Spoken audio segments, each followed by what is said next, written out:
fam, welcome back for my new viewers. Hey, welcome. My name is Elle, and I want to welcome you to another episode of Path to Empowerment Healing. Today, I want to share some information about the energy of fear and give you tools of empowerment to help you work through this energy so that you can be healthy on all levels of your beings. So, first off, this is so important because of what we're all experiencing with regards to this worldwide pandemic.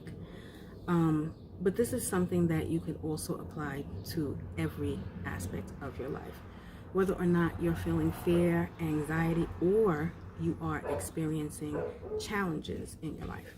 And I just want to mention now that I have 2 dogs, so you may hear dogs barking in the background, but it's okay. So, first off, fear is it's an energy that we are not born with. We're actually taught to fear things. And when we are in that energy of fear, or when we experience something whereby we feel fear, what ends up happening to us is that our hearts start to beat faster. We start to lock up, endorphins start running more rapidly through our body, and we can go through the energy of fight or flight, where we are so fearful that we want to fight, or we feel like we have to fight for our lives and our survival, or we're so fearful that we are scared and we retreat and we run from what we think is going to cause us harm. And fear also deals with us feeling like we are going to be harmed by something, or something is scaring us, or something is shaking us out of our natural innate energy of peacefulness. So we all experience fear at some level of our being throughout our life. There's not one person on the face of the earth that can say that they haven't experienced fear and be truthful and honest with you, fam. It's just something that we're taught and we're programmed to experience. Even I experience fear. I still experience fear, but I'm sharing these tools with you because they're tools that I have used to help me work through the energies and the challenges of fear, anxiety, and just feeling helpless as well. So I have my notebook with me because I don't want to babble, I don't want to ramble, I want to give you these facts. And I recommend that you test them out yourself. They're free. You don't have to pay anything. Just have to do a little bit of work. So firstly, when you're feeling fear, anxiety, or experiencing any kind of challenge, what is recommended that you do is don't try to figure things out by yourself. A lot of times when we are experiencing these challenges that revolve around something that makes us scared or that we're fearful of, we put ourselves into a position whereby we cut ourselves off from other people, other things that may be helpful for us to finding a solution or finding that peace that is naturally within us. So one of the things that I suggest that you do when you do experience fear or anxiety, or you're scared about something or anxious about something, you reach out to somebody who you can trust, somebody who you know will listen to you and not judge you, someone who will provide some sense of peace for you to express what it is that you are feeling, and also someone that you know and trust that will provide you with a different perspective on what it is that you are experiencing, to help you open up to a broader sense of what's really going on, so that you can find solutions and resolutions to whatever is causing you this fear or whatever is causing you this anxiety. The second thing that I recommend, and that has worked for me, is that you be honest with yourself. A lot of times people are like, you shouldn't be afraid of this, you shouldn't be afraid of that.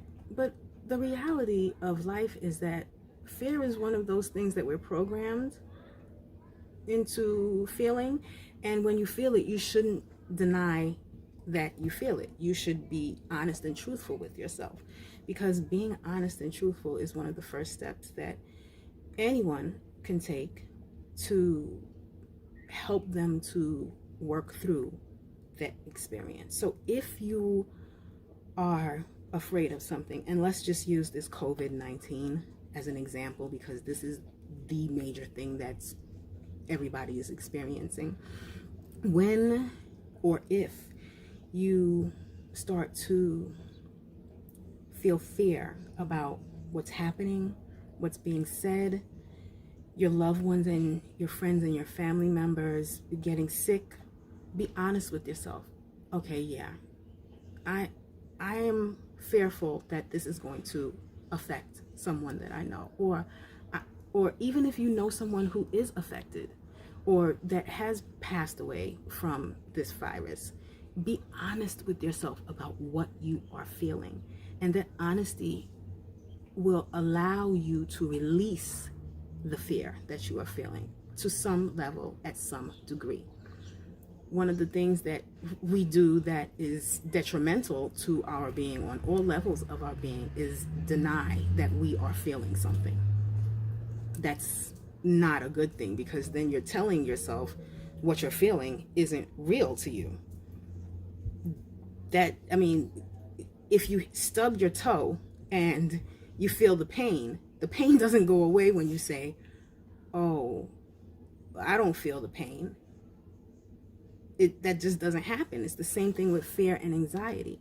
So it's highly recommended that you are open, acknowledge that you feel the fear, and be real with yourself about how you feel.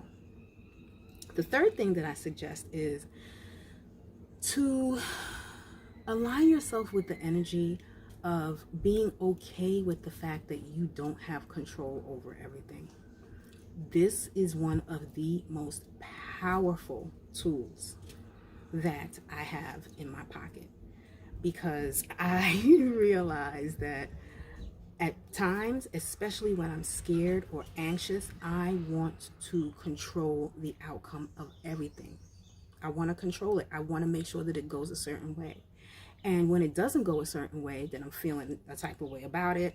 Then the lower vibrating energy just continues to compound within me, and whatever I think becomes my reality, even quicker than before. So coming to the realization and accepting the fact that some things we just have absolutely no control over. And those things that we don't have control over are other people's reactions, other people's thoughts. We don't have any control over that. But you do have control over your reactions and your thoughts. And believe it or not, when you realize that although some things may happen, or you may experience things that are fearful to you, or you may experience things that you don't necessarily want to experience, and that puts you in a place where you may feel like you're helpless, the one thing that you do have is you have the power of your own reaction and how you think about the situation and how you perceive the situation. And fam, this might not be something that's easy to accept, but it's something that you have to train yourself to do.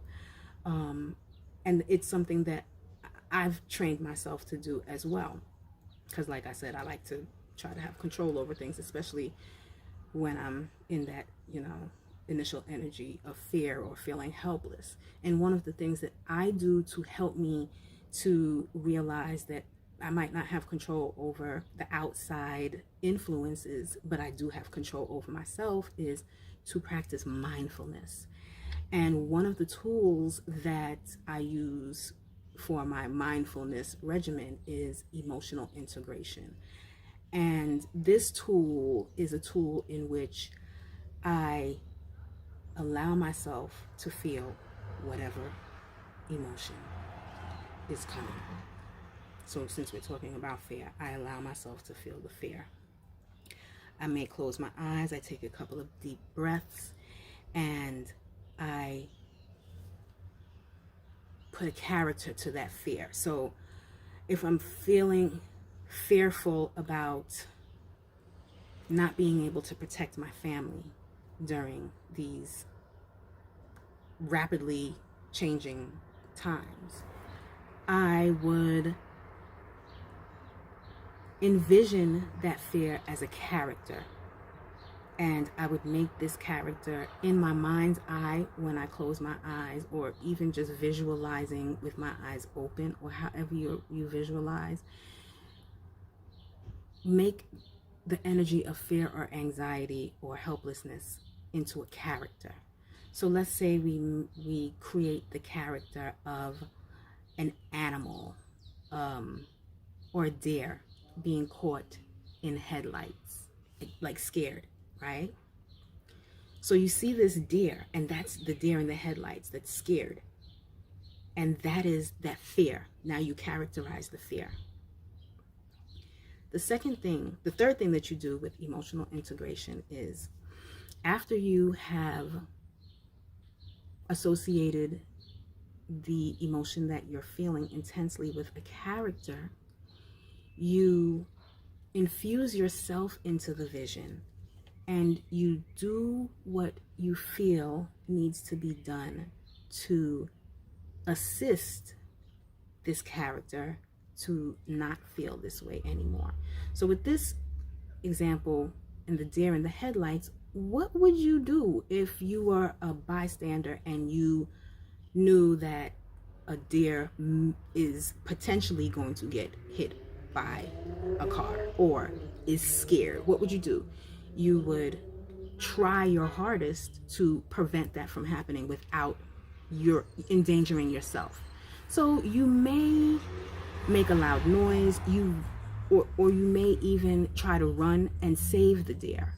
Things like that. You visualize yourself doing that. So now you are actively and proactively reconditioning your body and your cells and your response to fear in such a way that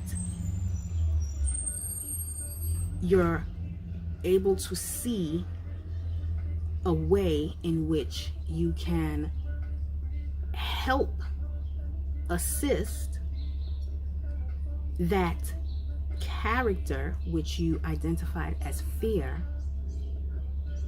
so that it is not in that energy of fear anymore. Let's use a different example.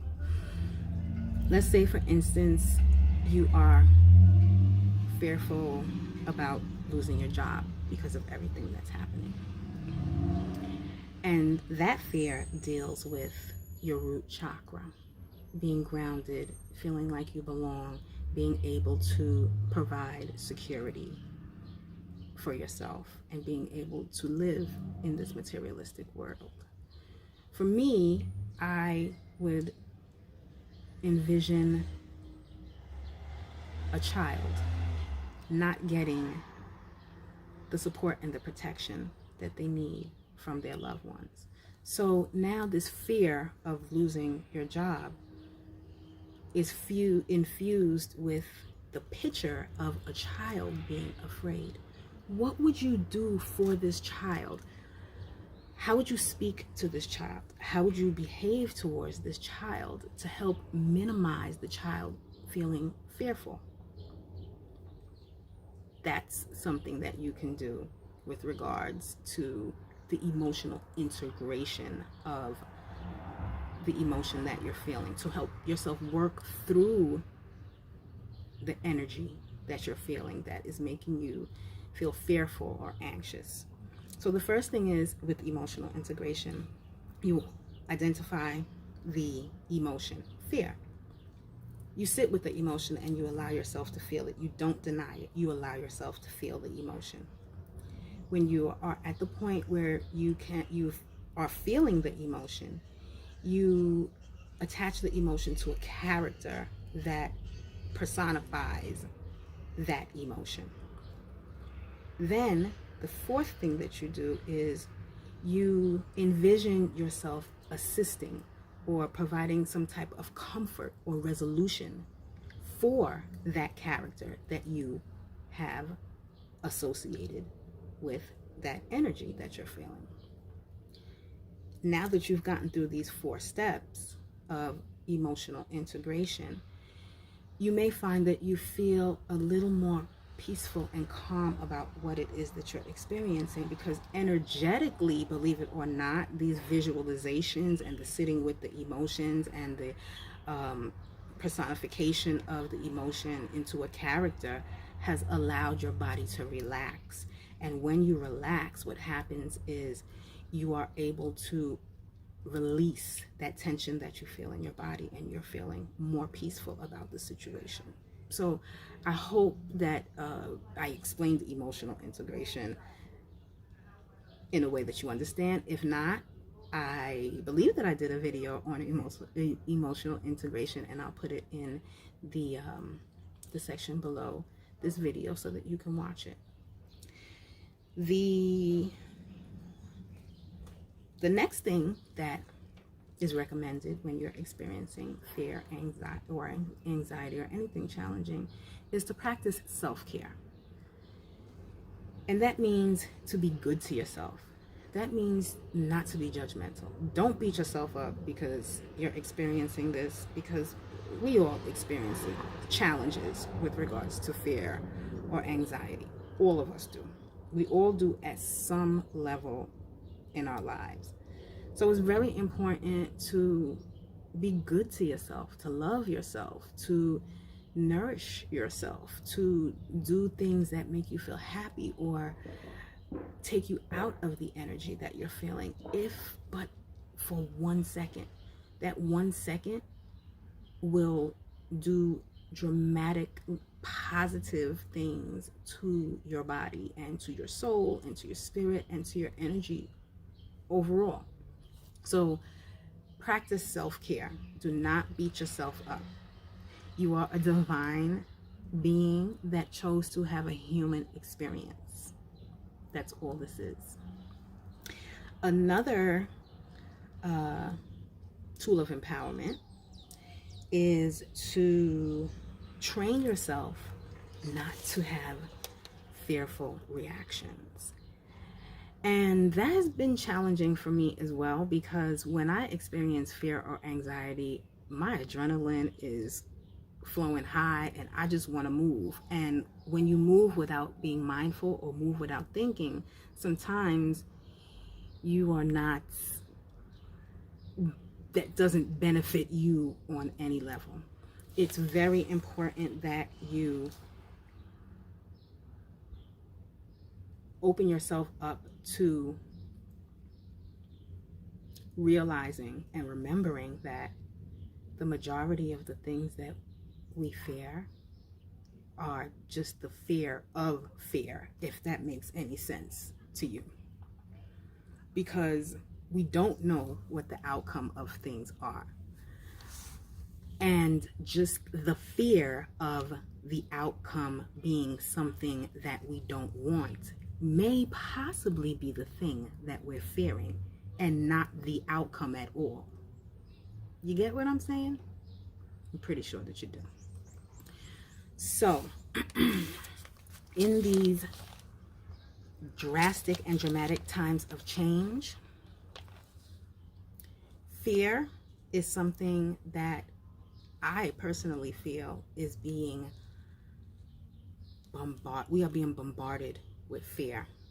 Fear of this pandemic, fear of 5G, fear of losing our loved ones, fear of losing our jobs, fear of not being able to pay our bills, not getting healthy, fear of being sick, all different kinds of things.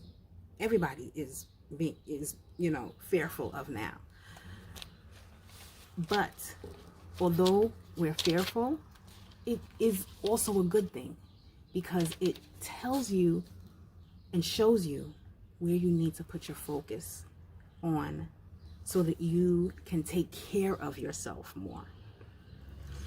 So a lot of people are like, fear is bad, fear is bad, fear is bad. But I think that fear is good because it helps you identify the areas of your life that you need to work more on with love, with grace, with patience. So fam, I hope that you enjoyed this little tidbit of information. And like with all of the information that I share with you, these are tools of empowerment that I have been using over the years that have been beneficial for me. And I feel like if they've been beneficial for me, they may also be beneficial for you. So if any of this information resonates with you, yes, please share, like, and subscribe to my channel. And make sure that you definitely share if it resonates. If it doesn't resonate with you, throw it to the wayside. I want you to know that you are loved. You are always protected. You are not born with the energy of fear. You're born with the energy of love, light, and health. And regardless of what you experience, you have the power within you to maneuver through it with ease, love, grace, and health for your betterment and for the betterment of others. If you need me, I'm here. You can write me, you can call me, you can email me. I am always here for you. I love you so much, and I'll check you next time.